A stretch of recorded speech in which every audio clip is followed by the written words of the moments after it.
workmen were repairing the road near Thomas's branch line. They set down orange and white cones near Toryrek, and a steamroller chuffered about importantly. George went about his work paving and flattening the newly placed concrete, grumbling all the while. Railways are no good. Turn them into roads. Nonsense. No one could travel to the villages and markets in the valley without our rails. Huh. I've done road over rails almost everywhere. Nothing to it. You watch as your precious rails crumble. Daisy told Mavis all about George.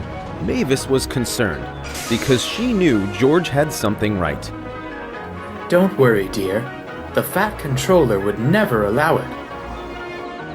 Daisy wasn't convinced, but she was reassured. As the days went by, Daisy tried her best not to upset or even interact with George, in case of anything else that could happen. But one day, news came to the Farquhar branch that made them forget all their worries.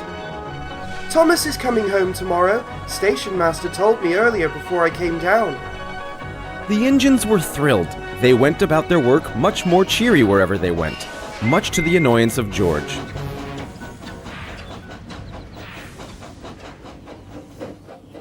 Thomas comes back tomorrow, said Daisy, hoping to raise spirits with George. A lot of nonsense if you ask me. Your railway will be a road before long. Just you wait and see.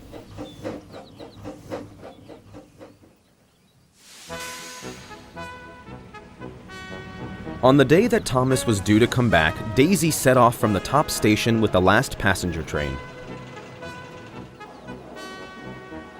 As she approached the station, there was no sign of the workmen or George. The only thing she noticed were the workmen's cones, which were still scattered about the road. Oh, thank heavens.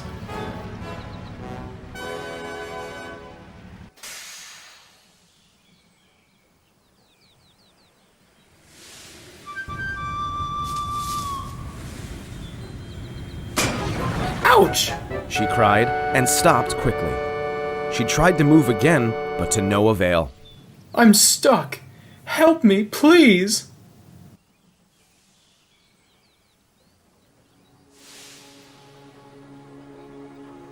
Daisy's crew did their best to get rid of the torn cone, but Daisy remained annoyed.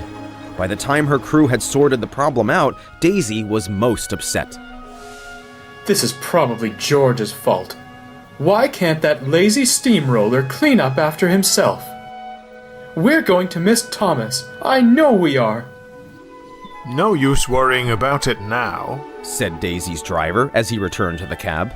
Oh, now come on. Everyone's waiting for us.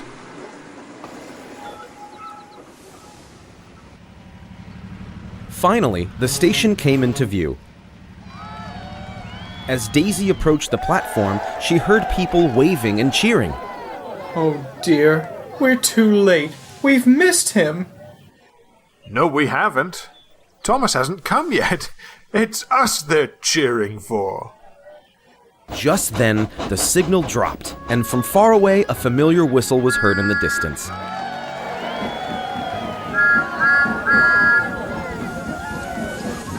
Thomas happily made his way towards the station. He was tired, but he was smiling broadly.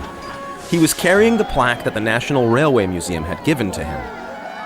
Welcome home, Thomas. We are so pleased to have you back, especially Annie and Clarabelle. Everyone laughed, and Sir Topham Hatt raised his hand. Let's give 3 cheers for Thomas, our favourite tank engine.